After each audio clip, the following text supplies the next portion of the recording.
1.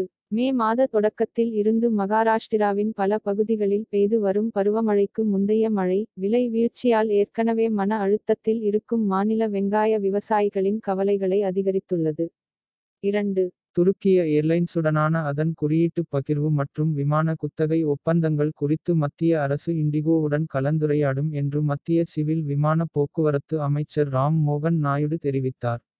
தேசிய பாதுகாப்பின் அடிப்படையில் துருக்கிய ஏர்லைன்ஸுடனான அதன் குறியீட்டு பகிர்வு மற்றும் பிற ஒப்பந்தங்கள் குறித்து இண்டிகோவிடம் இருந்து அமைச்சகம் கருத்துக்களை பெறும் என்று நாயுடு தெரிவித்தார். 3. 2025ஆம் ஆண்டு எழுச்சி பெற்ற வடகிழக்கு முதலீட்டாளர்கள் உச்சி மாநாடு 4 லட்சம் ரூபாய் கோடி முதலீட்டு நலன்களை ஈர்த்ததாக மத்திய வடகிழக்கு பிராந்திய மேம்பாட்டு அமைச்சர் ஜோதிராதித்ய சிந்தியா தெரிவித்தார். 4. உலகின் முன்னணி அரிசி உற்பத்தியாளராக இந்தியா வளர்ந்து வருகிறது, 140 மில்லியன் டன்களுக்கு மேல். இது மிகவும் நல்ல செய்தி. 55 முதல் 65 மில்லியன் டன் அரிசி தாங்கள் இருப்பு பசியை போக்கியுள்ளது. உலக வங்கியின் மதிப்பீடுகளின்படி, வீட்டு நுகர்வோர் செலவின கணக்கெடுப்பு தரவுகளிலிருந்து பெறப்பட்டபடி, மக்கள் தொகையில் 2.3% மட்டுமே தீவிர வறுமையுடன். 5. உள்நாட்டு மின்சார பயணிகள் வாகனப் பிரிவில் முன்னணியில் உள்ள டாடா மோட்டார்ஸ், அதன் தயாரிப்பு இலாகாவை விரிவுபடுத்துதல் மற்றும் புதுப்பித்தல் மூலம் நடுத்தர மற்றும் நீண்ட காலத்திற்கு அதன் 50% சந்தைப் பங்கை மீண்டும் பெற முயல்கிறது என்று நிறுவனத்தின் உயர் அதிகாரி ஒருவர் தெரிவித்தார். 6. இந்தி நாளிதழான தைனிக் ஜாக்ரானின் வெளியீட்டாளரான ஜாக்ரான் பிரகாஷன் லிமிடெட், சனிக்கிழமை நிதியாண்டு 2025 மார்ச் காலாண்டில் 51 கோடி ரூபாய் ஒருங்கிணைந்த நிகர இழப்பை அறிவித்தது.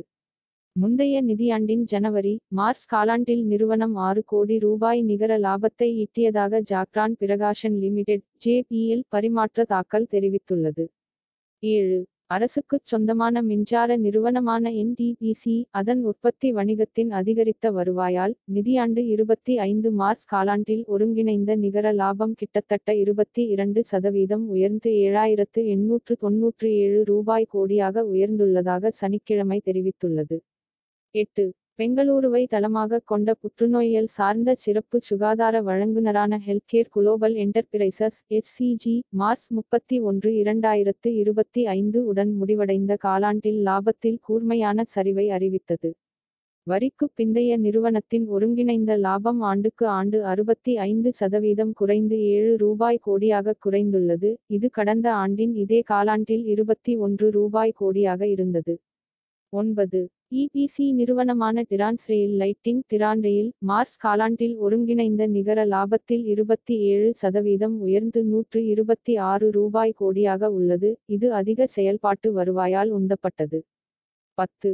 ப்ளூ வாட்டர் லாஜிஸ்டிக்ஸ் சனிக்கிழமை தனது 40 கோடி ரூபாய் ஆரம்ப பொதுப் பங்கு வெளியீட்டிற்கு 132 ரூபாய் முதல் 135 வரை விலையை நிர்ணயித்துள்ளதாக கூறியது, இது மே 27 அன்று மூலதனச் சந்தைகளைத் தாக்கும்.